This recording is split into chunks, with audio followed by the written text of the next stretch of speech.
Assalamualaikum warahmatullahi wabarakatuh. Perkenalkan, nama saya Nurwulandari. Saya akan menjelaskan tentang peran sekolah dan orang tua dalam perkembangan nilai.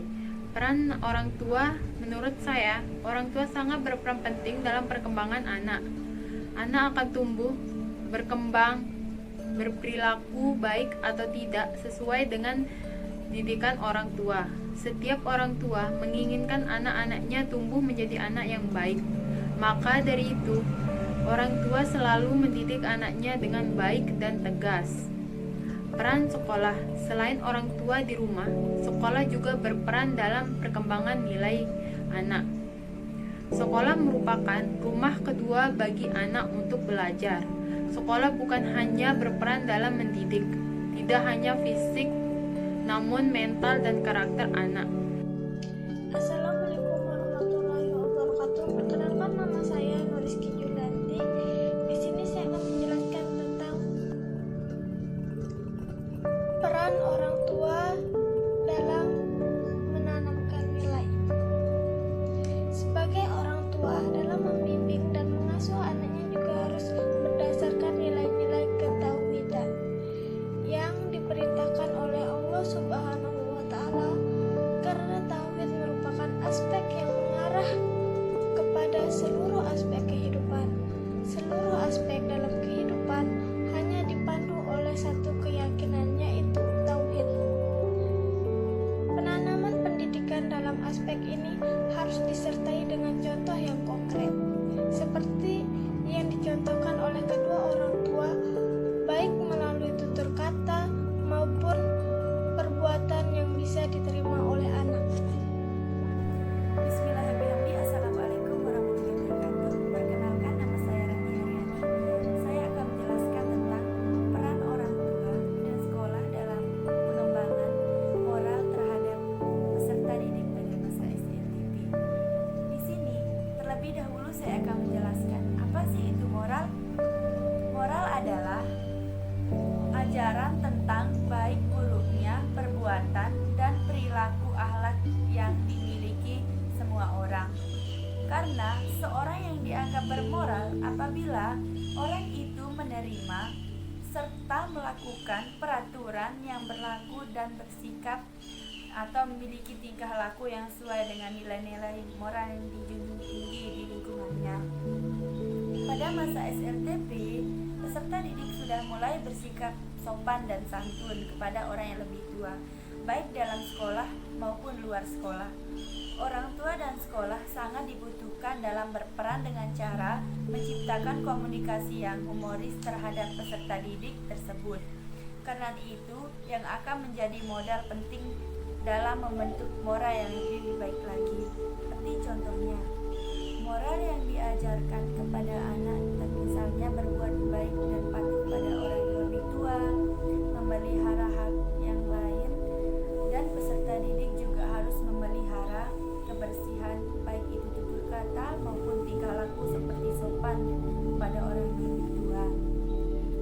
Tetapi di sini banyak yang kita ketahui, bahkan yang kita lihat ketika siswa sudah beranjak lebih dewasa lagi, biasanya mereka tidak mengingat ajaran-ajaran yang diberikan orang tuanya semenjak dia masih kecil atau beranjak lebih dewasa lagi.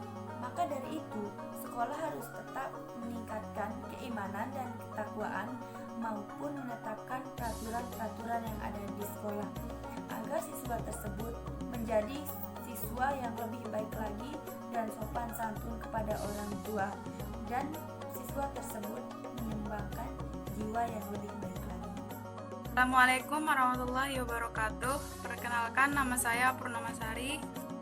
Baiklah, di sini saya akan coba menjelaskan peran sekolah dan orang tua dalam proses pengembangan sikap peserta didik siswa SMP dan SMA. Yang pertama yaitu peran orang tua. Peran orang tua yang pertama yaitu orang tua sebagai pengontrol. Masa remaja siswa sekolah menengah merupakan masa yang sangat riksan karena merupakan masa peralihan dari anak-anak menuju dewasa. Pada masa ini siswa akan mengalami pencarian jati diri. Nah, pentingnya peran orang tua di sini adalah orang tua dapat memberikan arahan kepada anaknya untuk melakukan hal-hal yang sangat benar dan tidak benar. Nah, maksudnya di sini ialah orang tua dapat memberikan atau mengarahkan hal yang boleh dilakukan dan tidak boleh dilakukan. Nah, peran orang tua yang kedua yaitu orang tua dijadikan sebagai contoh. Maksud dari peran ini adalah orang tua harus memberikan contoh yang positif untuk anak-anaknya, karena anak meniru orang tua dalam mengatasi masalah atau bertindak. Misalnya, jika orang tua mengatasi masalah dengan pemarah, maka tanpa disadari sang anak juga akan ikut meniru sang orang tua yang sangat pemarah. Namun sebaliknya, jika orang tua mengatasi masalah dengan hal-hal positif, maka sang anak juga akan mengikuti perilaku dari ayahnya atau orang tuanya. Nah, orang tua yang ketiga yaitu orang tua harus menjalin komunikasi yang baik dengan anaknya. Maksud dari peran ini adalah orang tua dan anak harus menjalin komunikasi yang baik. Misalnya, orang tua mengajak ngobrol anaknya dan orang tua dapat mengikuti perkembangan zaman yang diikuti oleh anaknya. Misalnya, orang tua dan anak seperti sahabat remaja. Tujuannya di sini adalah agar sang anak dapat terbuka pada orang tuanya kalau ada masalah dan orang tuanya dapat memberikan saran dan pencerahan. Nah, kita akan memasuki judul yang kedua yaitu peran sekolah dalam pengembangan sikap siswa SMP dan SMA. Peran sekolah sebagai tempat pendidikan formal di mana pendidikan siswa akan dididik oleh pendidik. Fungsi atau peran pendidik di sini adalah untuk menciptakan siswa yang bermartabat, bermoral, dan berakhlak. Karena pada masa remaja ini siswa akan sangat membutuhkan didikan agar tahu mana yang benar dan mana yang salah. Namun di sisi lain, seorang pendidik atau guru juga harus dapat memahami atau mengetahui karakter sikap siswanya masing-masing agar proses perkembangan wataknya tidak rusak dan pelajaran yang diterima siswa tidak terganggu. Dan di sini juga guru harus mencontohkan hal-hal yang positif bagi siswanya.